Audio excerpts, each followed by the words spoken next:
Easy, baby.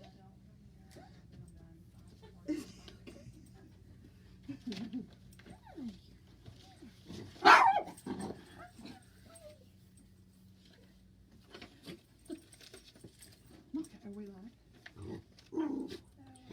Hi, Facebook friends. Hi. This is Leanne Tyler and her little handy poo. Willie. Say Say hi, hi. Willie. Say hi. Looky, Willie. You're on Facebook. Say hi. You're so cute. You're so cute. And tell us what kind of dog he is. He is a Yorkie Maltese mix.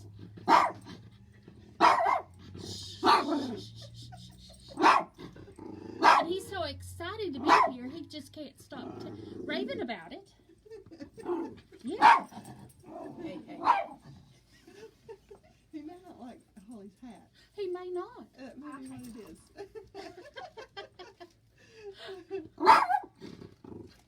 He's acting so funny. So, Leanne, tell us a little bit about yourself. Well, I'm a local author. I've been writing, for several years. I've been published since 2007. I started to say 2017. No, 2007, and I've been writing historicals, contemporary, romantic comedies, young adult as Lexi Witcher, and the rest as Leanne Tyler. And then in 2019, I branched out and started writing romantic military suspense for Elle James in her Brotherhood Protector series. And so that's sort of where we're at. And I have a new release today with Elle James, Wyatt. He's my fourth book in the Brotherhood Protector series. And so that's available on Amazon and Kindle today. And you can get that exclusively at Amazon Kindle today. And there's a release party on Facebook tonight at the Elle James Brotherhood Protector World Facebook group. So just look that up and get involved with that. If you are not a member there, we'd love to have you join in. And that's pretty much what I've been up to. What have you been up to, Kim? Well, just running the library here. So I'd like to give a shout out to Mike Luttrell. Thanks for joining us. Hi. And I'm Kim with the Luttrell Public Library, and so I'm trying to have monthly or bi-monthly, we'll see how it goes with COVID and everything, author Q&As, so we're excited about that here. And so let's look at some of your books. We can start with one of the series I know a lot of our patrons here just love.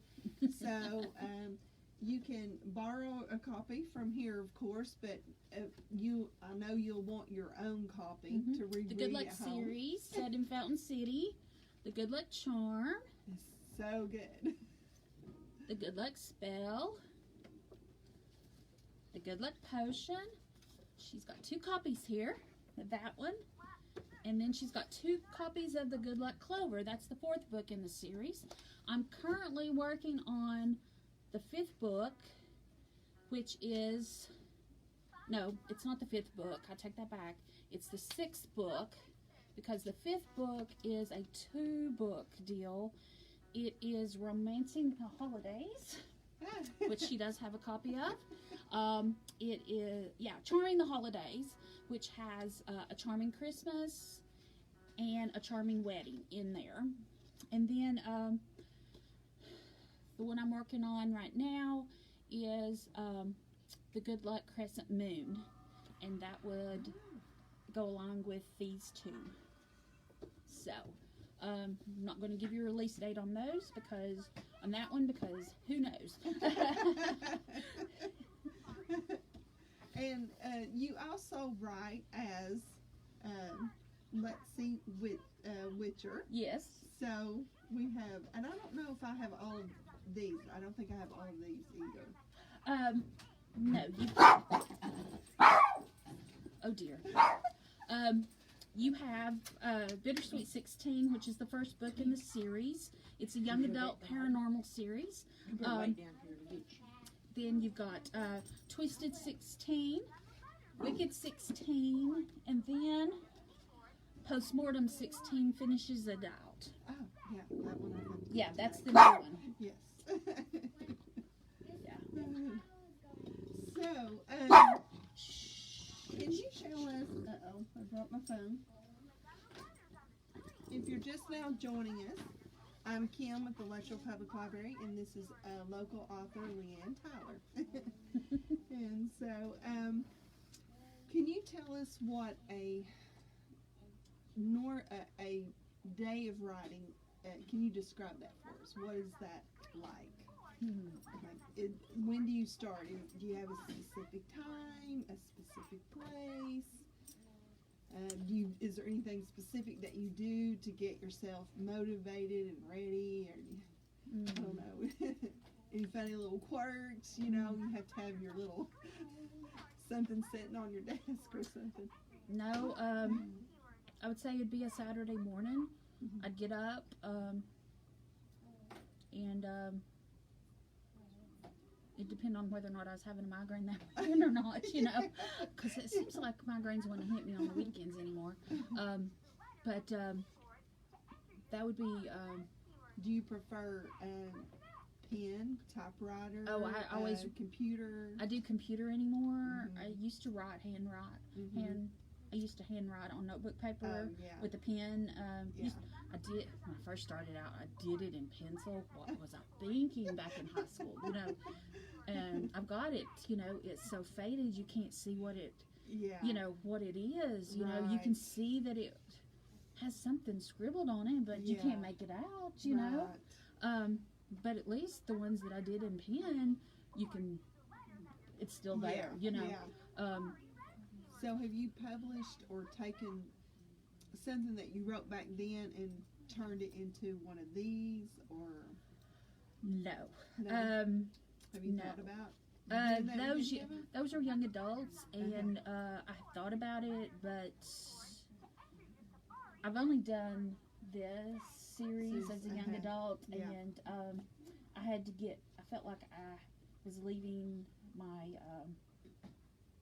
my adult readers hanging. Yes. You know, I needed to get back to them. Oh, I know. Not that my adult readers don't also read my young adult. Yeah. They did, but I felt like I needed to get back to writing this series. Yeah. And I put this series on hold. We had so many that was like, when's she coming out with the next book? When? Yeah, because I put that on hold to start the Chicago Protector series. Okay, and tell us about that, because that is one series I've not started yet. Right. This is my Brotherhood Protector series that is part of L. James' Brotherhood Protectors World that started out as a Kindle's World. And when Kindle's World ended, then she created her own publishing house, Twisted Pages Press, and she continued on with authors writing for her in this Brotherhood Protectors world, and she has new authors joining her every other month, coming out with more of these Brotherhood Protectors, and it all spawned from Hank Patterson, which was one of her first Brotherhood Protector books. It was his brainchild to have a way for injured soldiers, wounded soldiers, no matter what branch of the military that they come from, to have a way that they could work, you know, in the public, you know, to have a purpose, you know.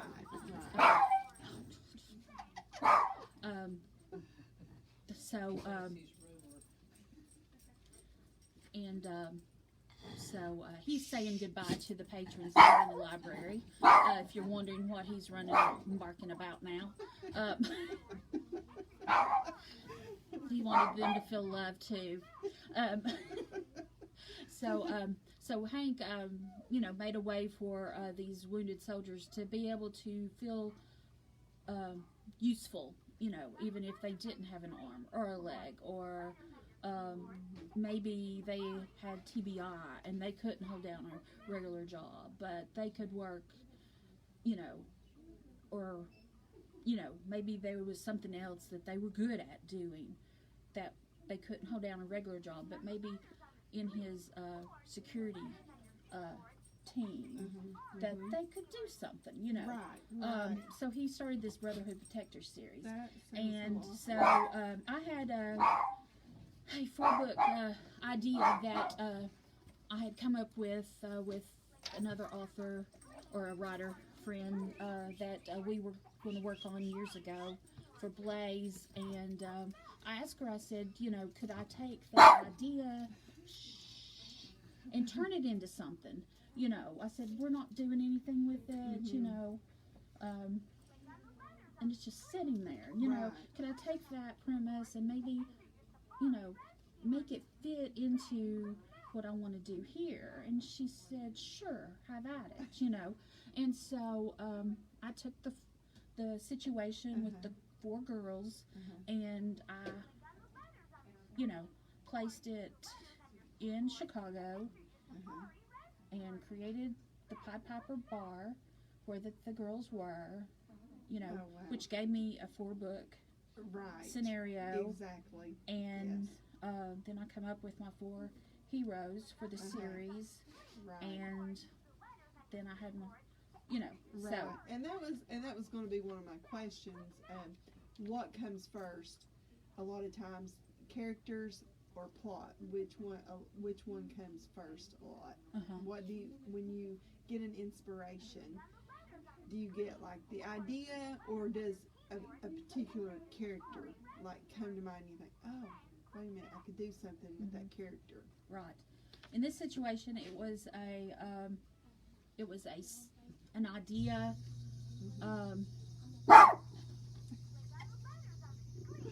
It was an idea, and then Right. it was making it fit and making it, coming up with a situation that would be a good, putting these women in peril.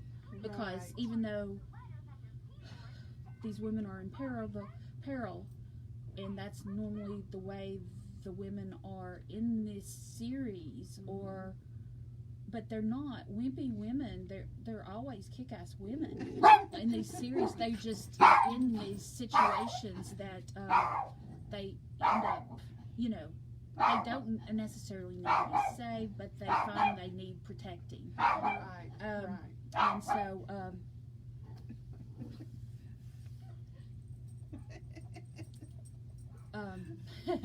you'll just have to apologize for my dog. He is a rescue. Let me tell you about him. He is. He's a rescue, and so he has a separation anxiety from Leanne. So that's the reason he's here today.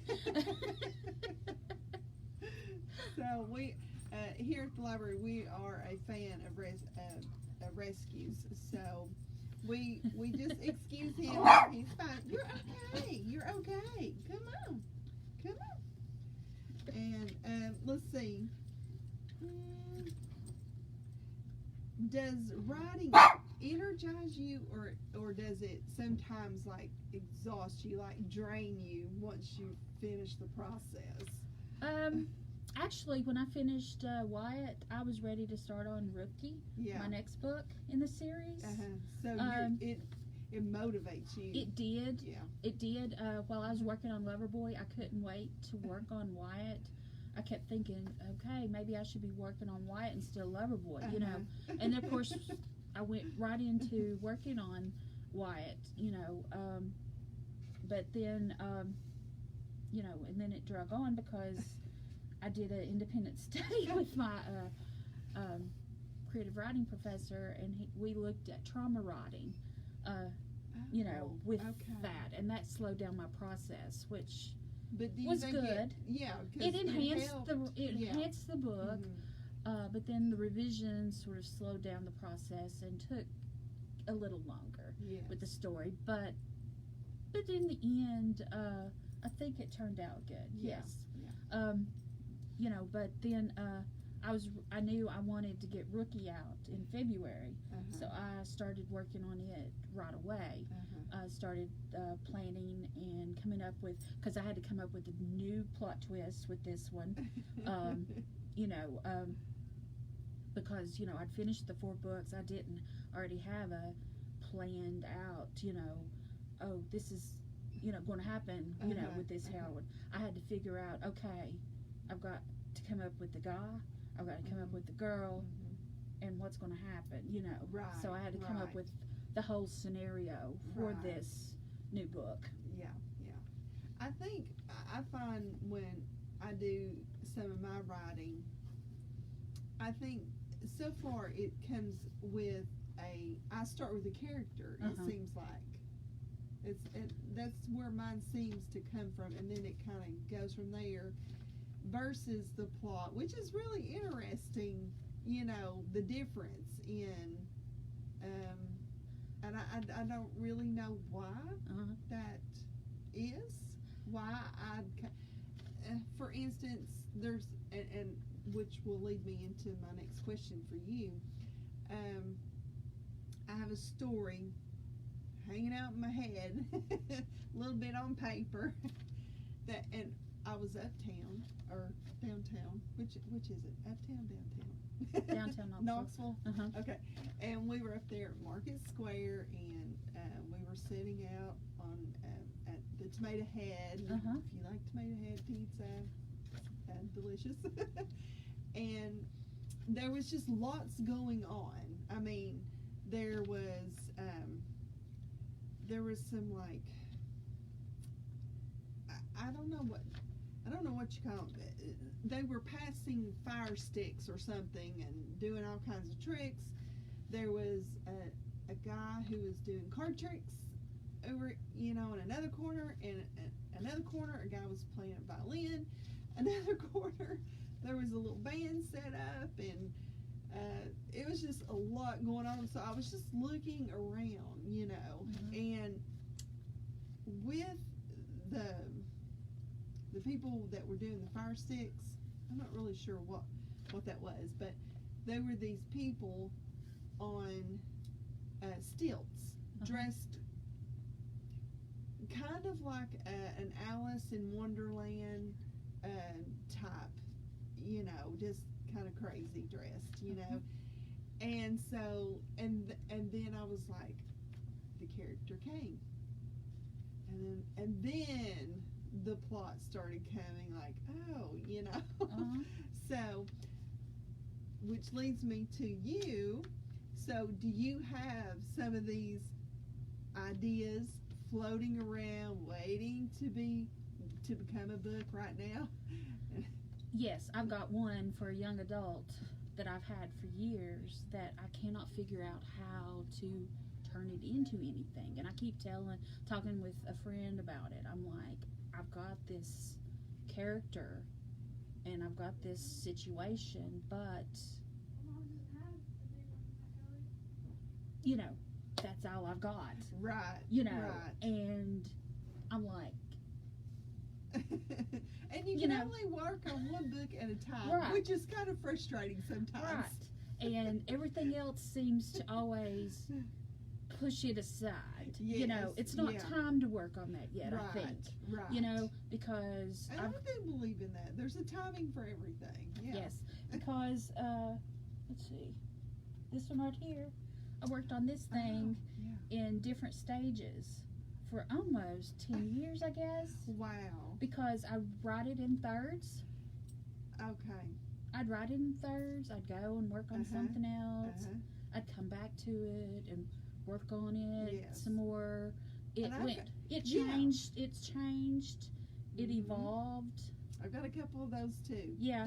And then I'd work on, you know, and then it was sort of like, okay, and then I would get to another part of it, you know, and then I finally got to the, then I decided, okay, it's time, I'm going to finish the rest of it, or, you know, it's going to get done It's this time. going to get done. You know, and I finally did, and I think that's the reason one of the reviewers said it had more twists and turns than a CIA, you know, novel, you know, and I'm thinking probably does, you know, as many times as I stopped and started, you know, Let with me it. show it to our audience here. It's because of Rebecca. It's an American, a Civil War American, yeah, it's American historical. She's considered, with the Wild Rose Press, she was considered a, yeah, I think they considered her American hero. In their, I think they called it an American Hero series or something, even though they didn't label it that way. Because she helps a slave reach the Underground Railroad. Wow. Yeah. Wow. I know you want that book. You want that book. And let's see what I've got here. If you could tell your younger writing self anything, what would it be? Oh my gosh. Goodness.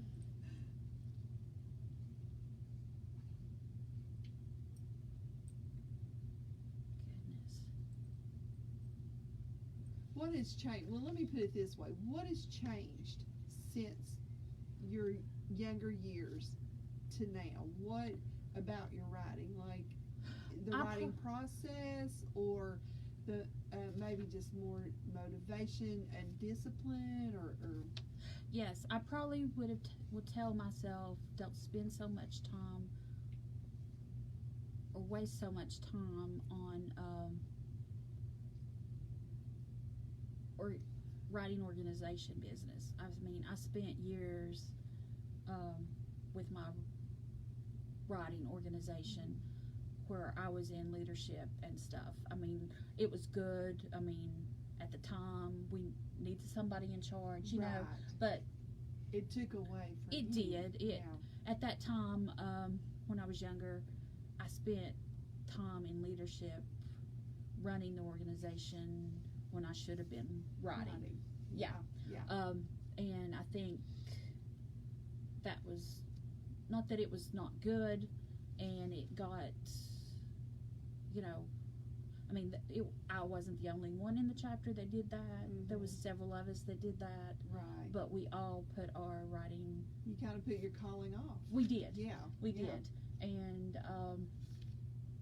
you know, we've all been published since then, but we could have had it happen a lot sooner, I think. Right. And that probably would be one thing that I would tell myself. Yeah. You know. And which one was your first book that was published? Do we have it here?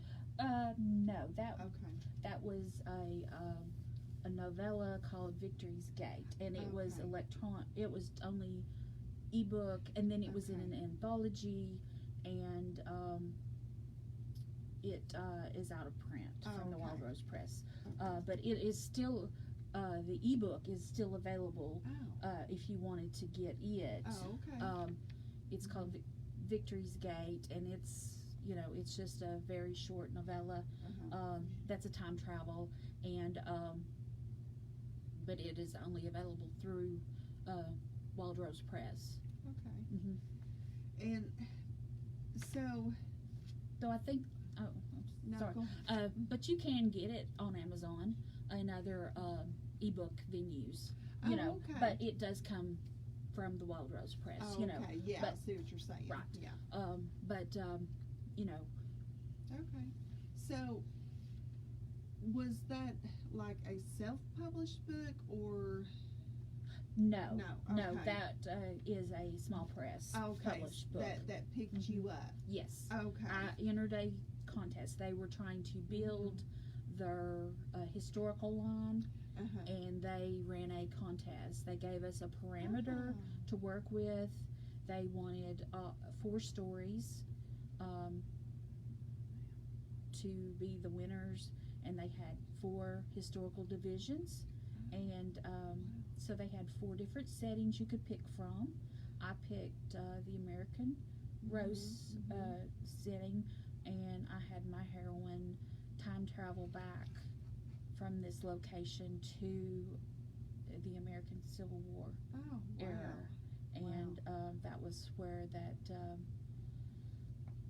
she went from this little English cottage.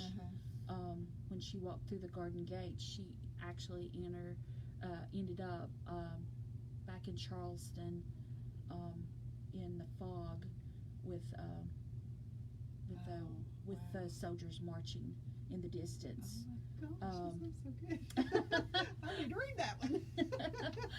So, and she ended up at a house on Rainbow Row there where that her ancestors had lived. So she actually ended up nursing a Union captain who back to health, and her ancestors left the house and left her there because she was doing that. But they had come in and taken over the house, and she's like, you know, and they left, you know, because they didn't want any part of it, and she's like, well, you can't just leave him, you know.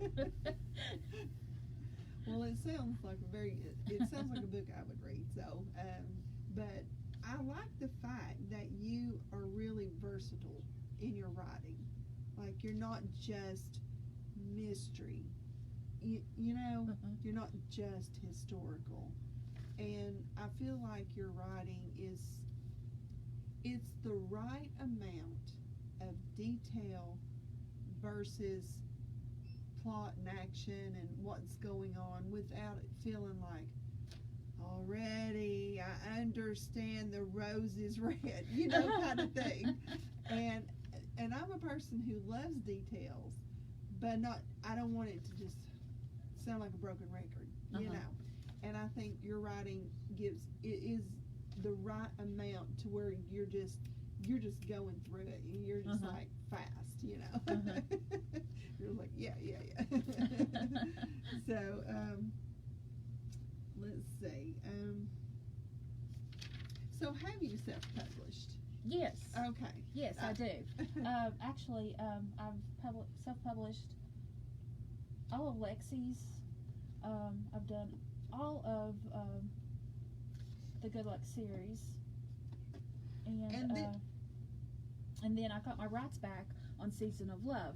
Wild Rose Press originally published this one, but I got my rights back on it. Wow, was that a hard process? No, I just told them that I wanted my rights back on it. Wow. They reverted it without a problem, and then I went through it, did a little editing, and got a new cover. Right. And then I republished it under the Devereaux series, which I'm working on a sequel to. But that is a problem child. That book, I have tried starting it in the U.S. to go over to England, and then I decided, okay, that's not working, so let's start it in France to go to England, and I'm still not certain that's the right place to start it, so, you know, it'll eventually get written, because I've got a 3rd book that I want to do in this series, if I can just find the time. Sometimes I think writing in different genres is bad because I'm one writer.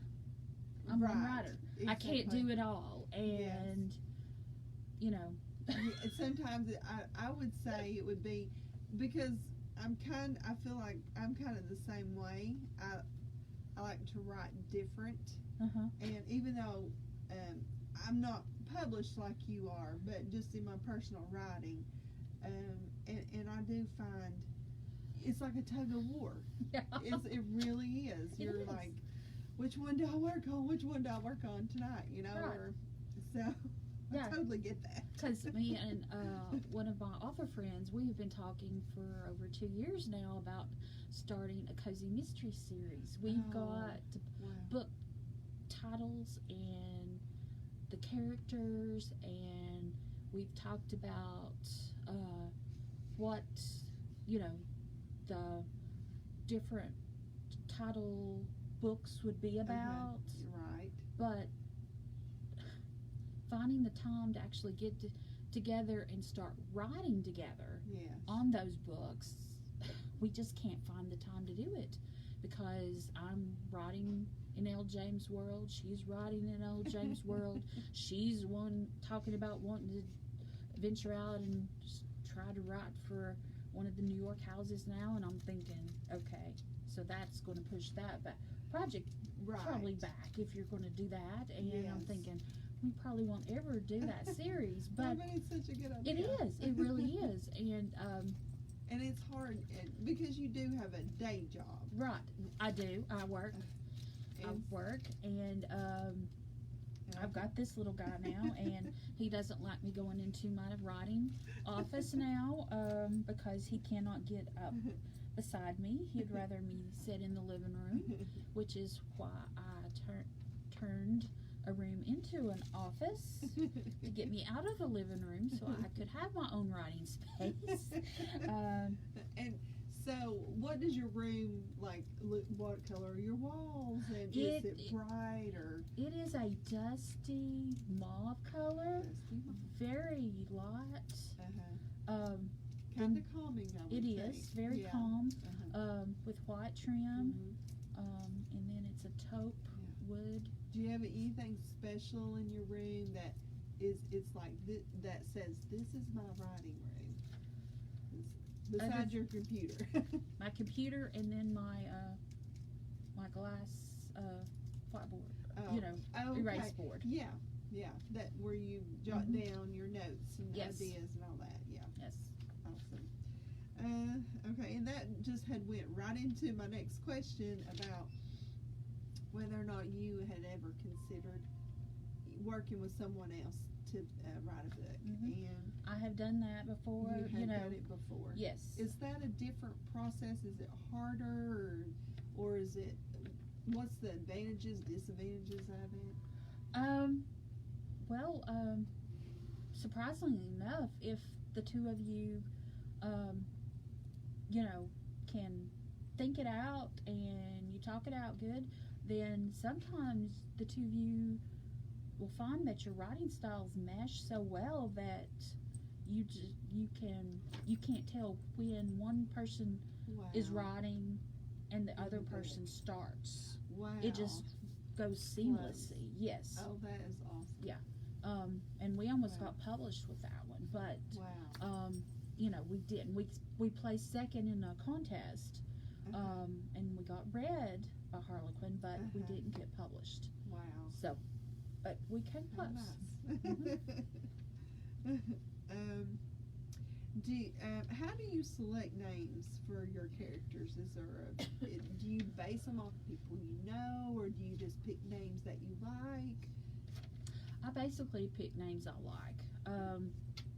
I don't normally name my characters after people. Yeah. I just, Yeah. with Rookie, I let my street team come up with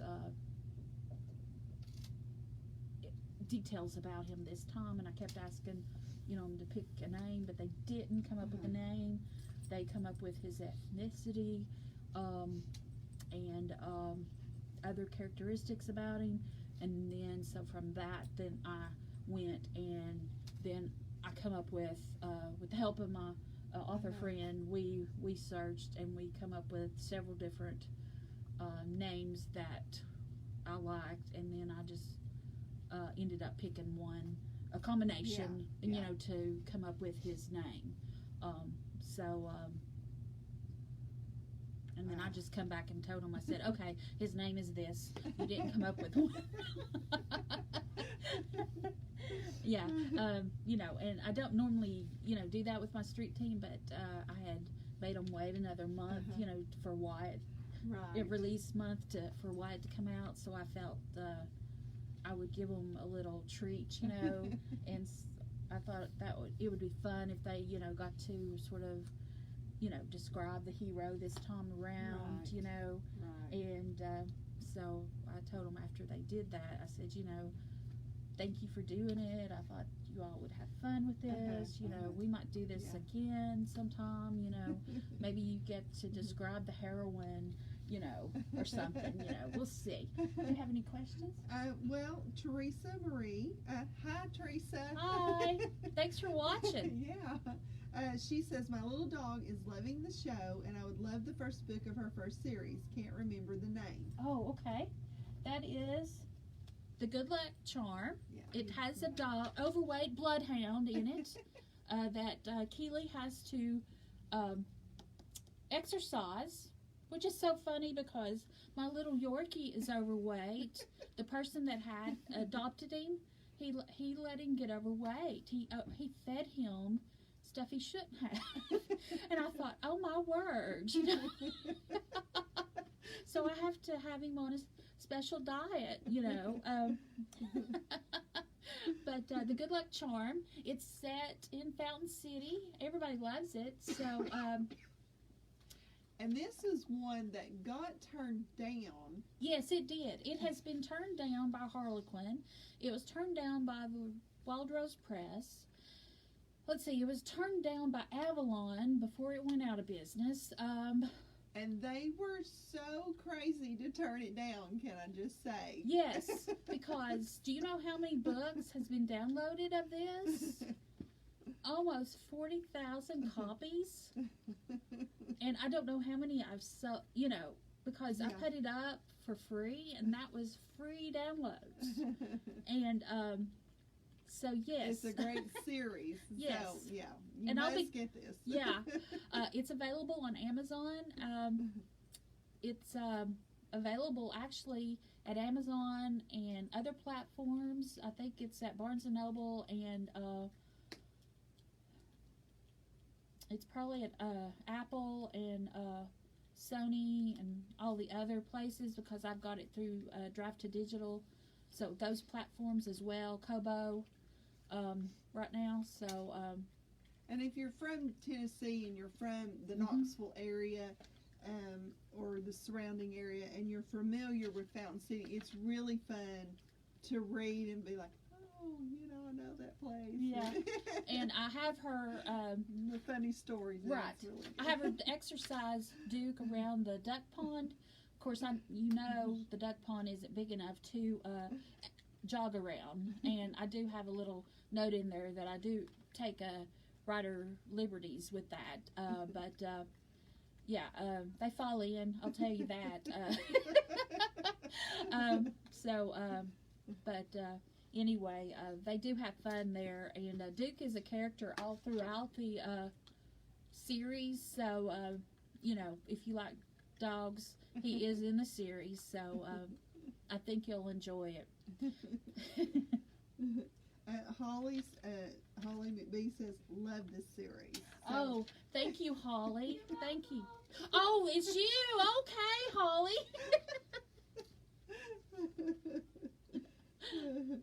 And we have several patrons that, just was like, we kept begging for Leanne to write another sequel.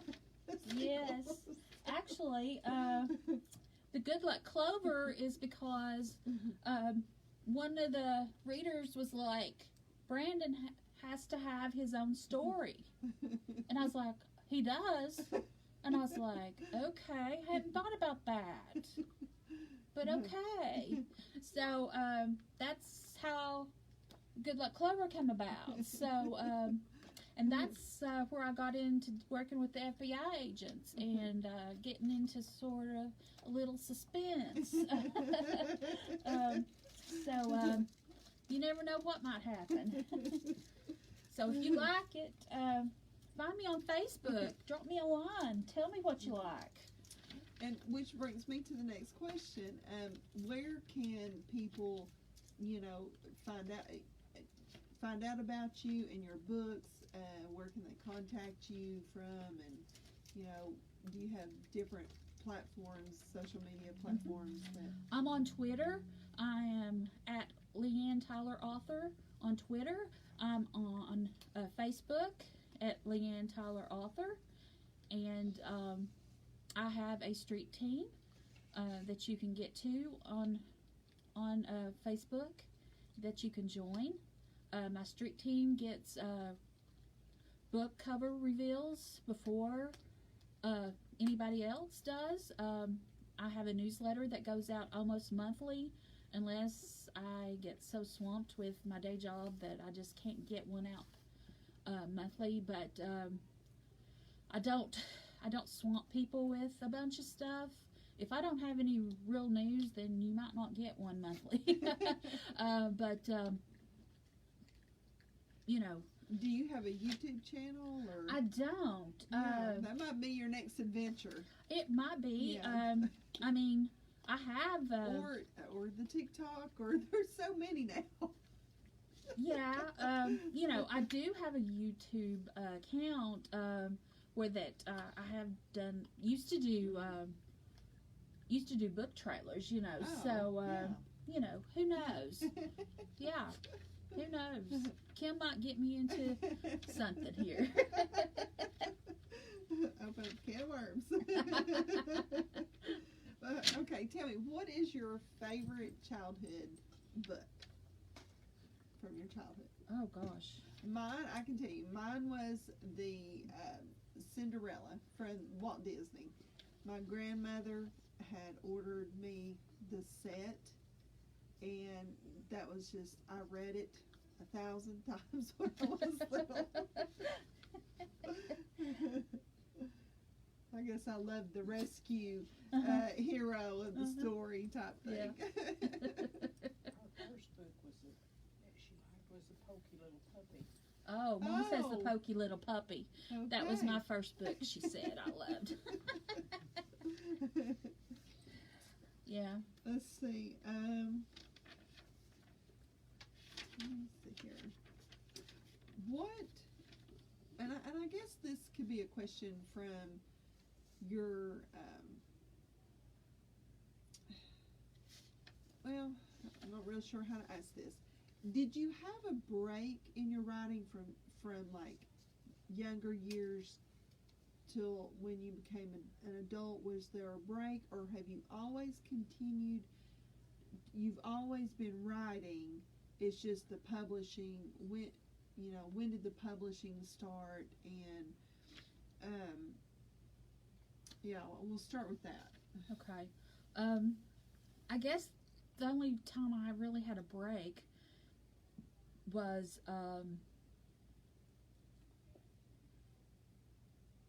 maybe when I was married and I was raising, my son was little. Yeah. Because Life kind of takes over, doesn't it? yeah, it was kind of hard to write with him small. Yeah. Yeah. Yeah. I might work on something, but I wasn't making much progress. So Yeah. that was sort of like the smaller writing time in my life. Uh-huh. But from the time that I was, let's see, I guess from the time I started writing when I was in 7th grade, I was always writing something.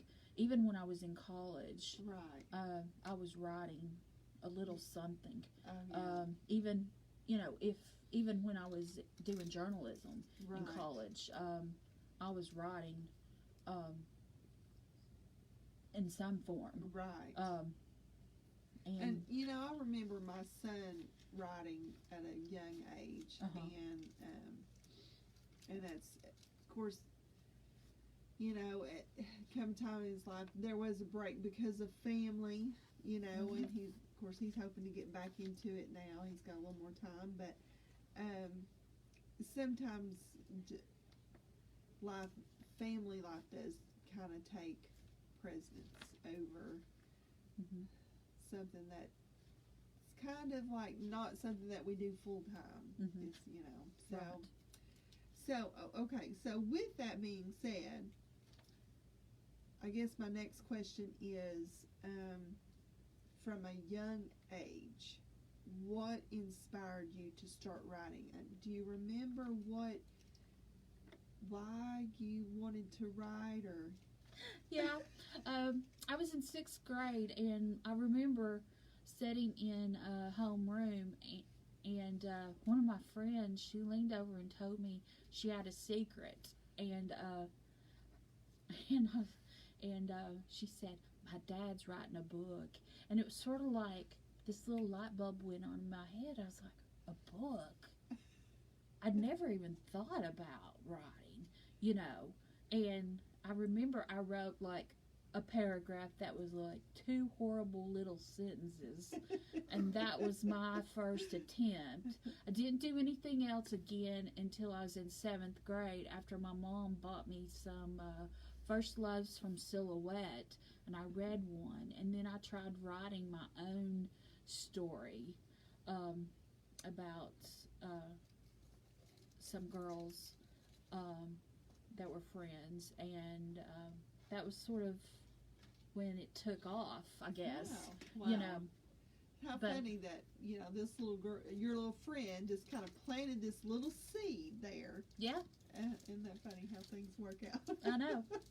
So are you still friends with her today, or have you seen her, or y'all? I haven't seen her in years. I mean, she's on Facebook, and we don't talk that much, but her dad's very successful at what he does, so yeah. That's awesome. He did do good. That is great. Yeah. Let's see. We kind of went over that. What does success mean to you?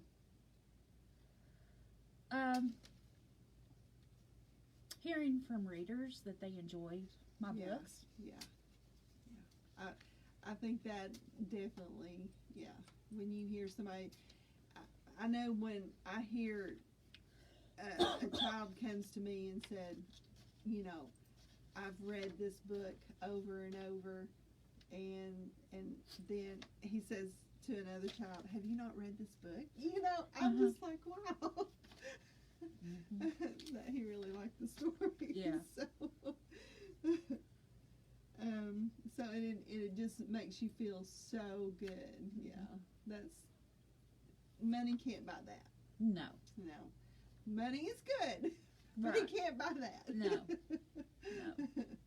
Because even if you made a lot of money off of books, but no one ever said to you, oh, I loved your book so and so, and I just couldn't wait till the next chapter after this happened, and da da da da.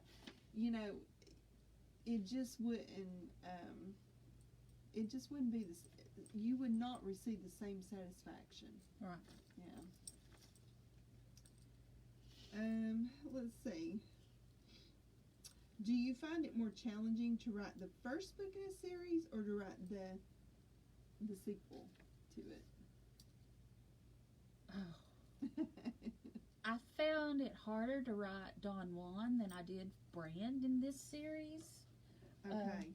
And which one is which? This is Don Juan. Which is that, 1 or 2? This is 2. This is 2. And Brand is 1. Okay, so you found Dawn, the second one, harder. Yes. Yeah, and why? Is there a reason why you found that harder?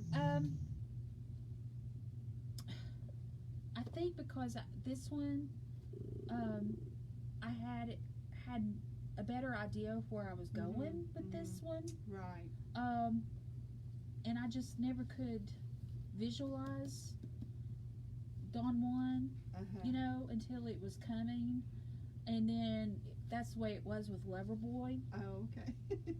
And then, let's see if I can get Loverboy to come up for the readers.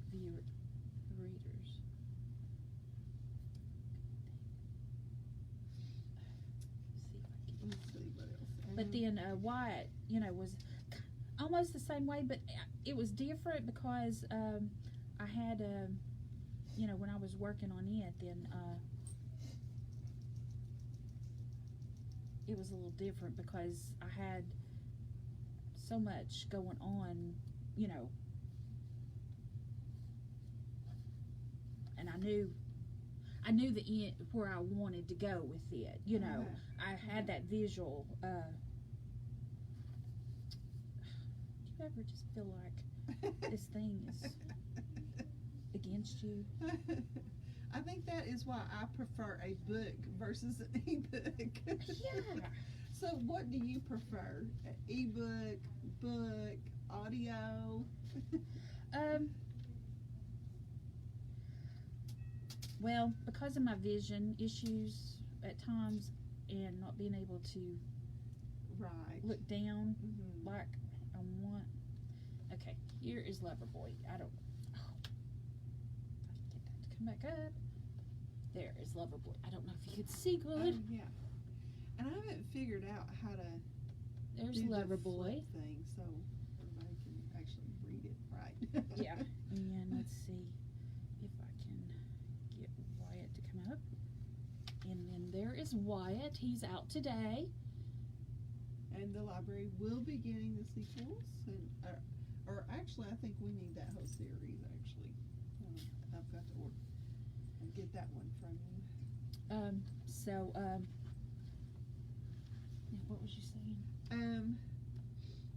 I don't know. I kind of lost. Oh yeah. Do you prefer book, ebook, audio? Visual. I have trouble reading down this way now that I have to wear glasses. Right. So I prefer reading ebook so I can read on my read on the computer. Yeah, and you can make the font the size you want it. Yes, and but I like to listen to audiobooks when I can too, because I can lay in bed and listen, or I can go place like when I go to the hair salon if I'm sitting in the hair, waiting for my hair to process, then I can listen to that, or if I'm cleaning house, I can listen to audiobook while I'm doing stuff, and are some of your books in audio as yes, well? Okay. Yes, actually, because of Rebecca is.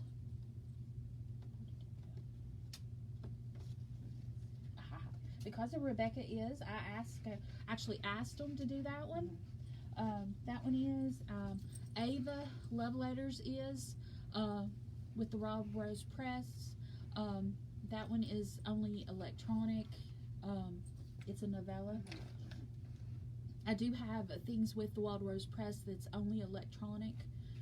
That's not in book format. There are a few contemporary pieces, and Ava is an actual historical piece that's short, that's not in book format. So I do have titles with the Wild Rose Press that you can get online. I do have an Author Central page at Amazon.com if you want to look up Leanne Tyler on there to see what you can find. Do you know how many books you have written? Have you kept up with the count? 24. I've got 24 titles between me and Lexi Witcher, the 4 with Lexi Witcher. So, I do have a short story in this, The Legacy of Moon Hollow. It is a book that we did for breast cancer awareness that was out last year. He is giving a nod to Carrie, who we did this book for in memory of, and she thanks you. Yes, we love you too. But I do have copies of this in print. If anyone is interested, you can let Kim know, and I can come back up here anytime if you would like to get copies of this in print. They're $10. So awesome. Okay. Do you have a favorite character in one of your books? Favorite. I ask hard questions. You do. Goodness.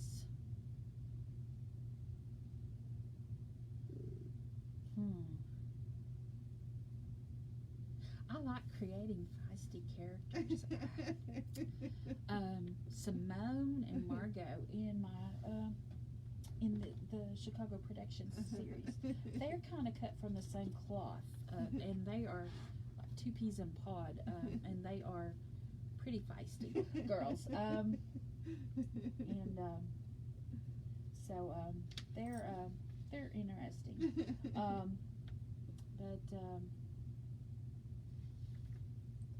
Let's see.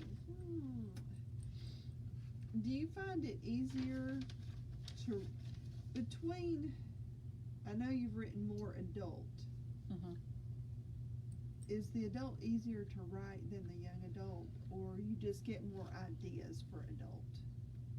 I have had more ideas for adults. Yeah.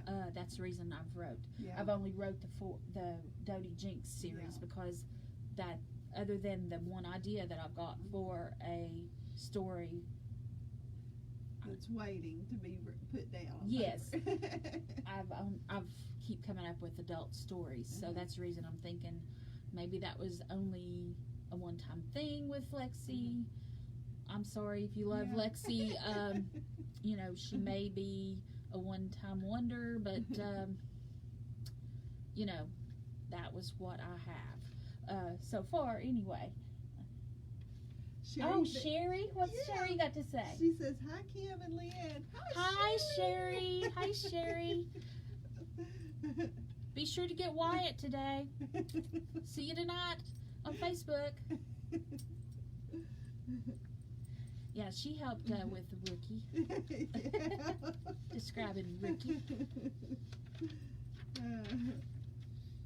Let's see, I've already asked that. This is just a random question. If you could invite one person to dinner, who would it be and what would you cook? Oh my! Out of my characters? Who? Well, it could be anybody. Oh, anybody. Yeah, it doesn't have to be a character. It could be a character. It could be just somebody. It could be a famous person. It could be anybody. Anybody.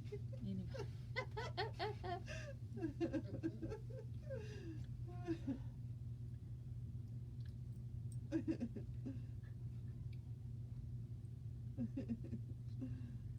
I pass? Yeah, No. you can pass. Yeah, you can pass. Totally get that. Let's see. If let me try a different type of question. Would you rather have an endless summer or an endless winter? Endless summer. Summer. I think so. Yeah. I don't like the cold. Yeah. Let's try an either or. Let's see. If you had to give up either snacks and drinks during writing sessions, or do you listen to music whenever you write? Or music, which would you find more difficult to say goodbye to? The music or the snacks and drinks?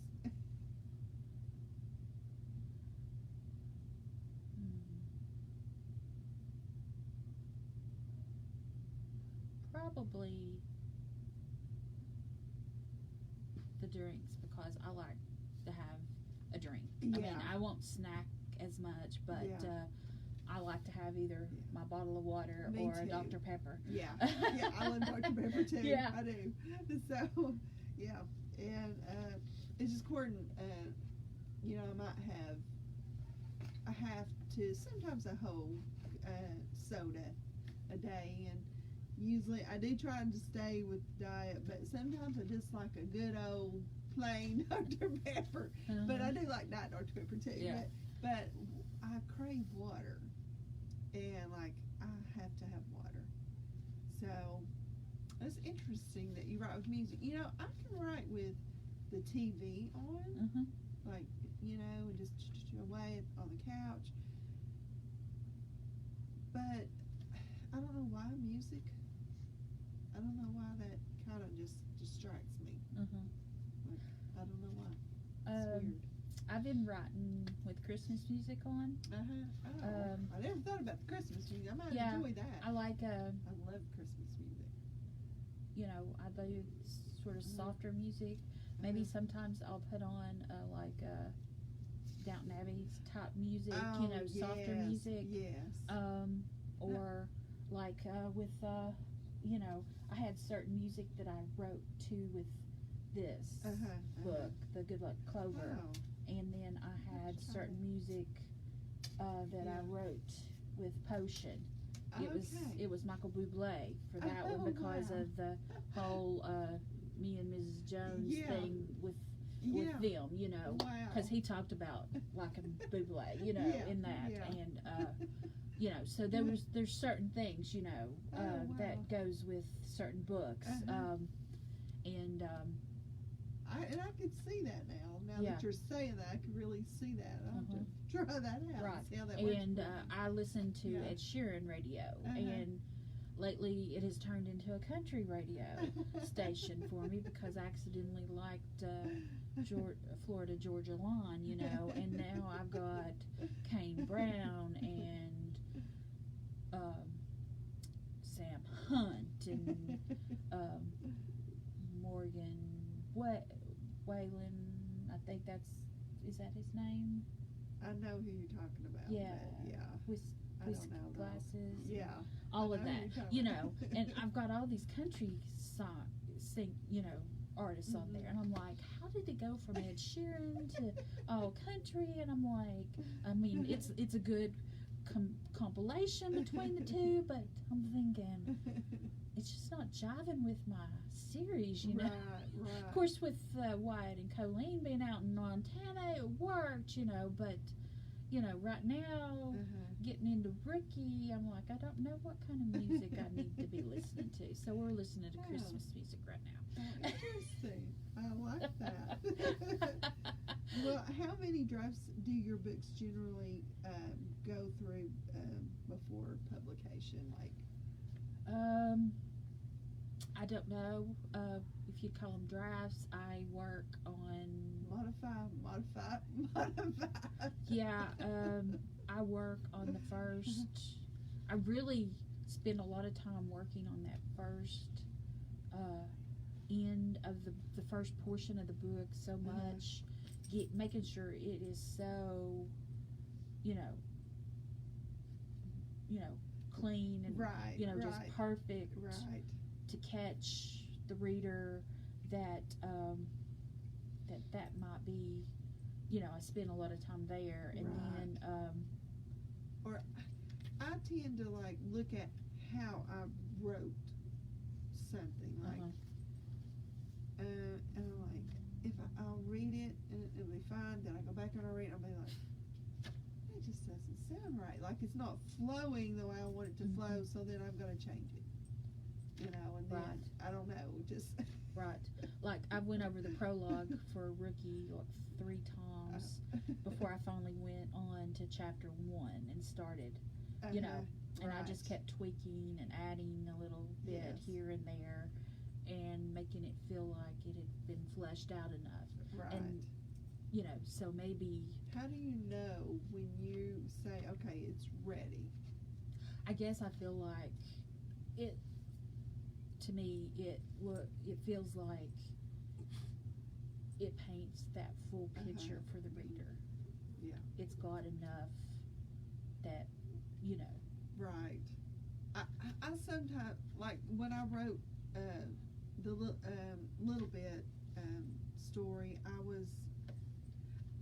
I modified so much, I finally said, I just have to stop. I'm just going to keep I'm going to reread and modify, reread, modify, reread, modify. I'm just going to keep on doing that. And I have to get to a point where I have to say, okay, just stop. It is what it is now. And I think maybe that's because of self-publishing, where if you have a publisher, maybe they can advise you on, you know, parts like that, like, hey, that's fine, or no, you do need to change that. What is your favorite time to write?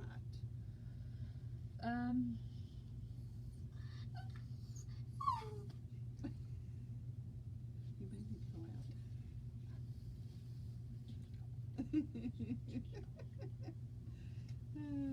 out. I normally like to write in the morning.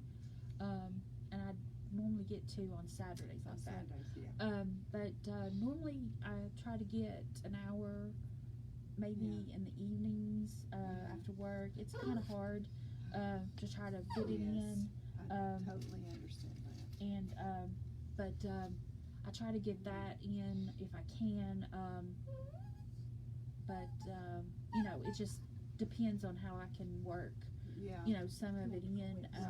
And I feel like you're pretty disciplined. I mean, you've published 24 books. That's a lot to me. So I think, you know, with working a day job, your family, your little friend here, you know, it's a lot, you know. Yeah. And to squeeze it in, you know, when it's something, you know, I don't know. I know for me, I'd be like, oh, well, you know, it's not something I have to do. Or, so so a lot of times, I'm just not disciplined like you. I'm just not. So I really admire that about you. I love what you've done. And check Leanne out. I guess we're going to end it right here. Okay. And is there anything else you'd like to add or say? Or we've had a pretty cozy day today. It snowed off and on. It's just cold right now. But, and I don't think you can tell from the Facebook window. there. The Right. window's got a glare, but it's been a really nice day to just sit and talk. And, Yes, it has. Find out what Leanne's up to. So, And if you need a friend, check out Small Animal Rescue of East Tennessee. They have some lovely little animals that need a home this Christmas. And they'd love for you to adopt them and give them a home. He's been the best decision I've made. He's a cute guy. Thank you, Leanne. Oh, thank you, Kim, for having me. And thank you, everybody who's watching out there. Thanks. Willie and I say hi. Bye. Bye.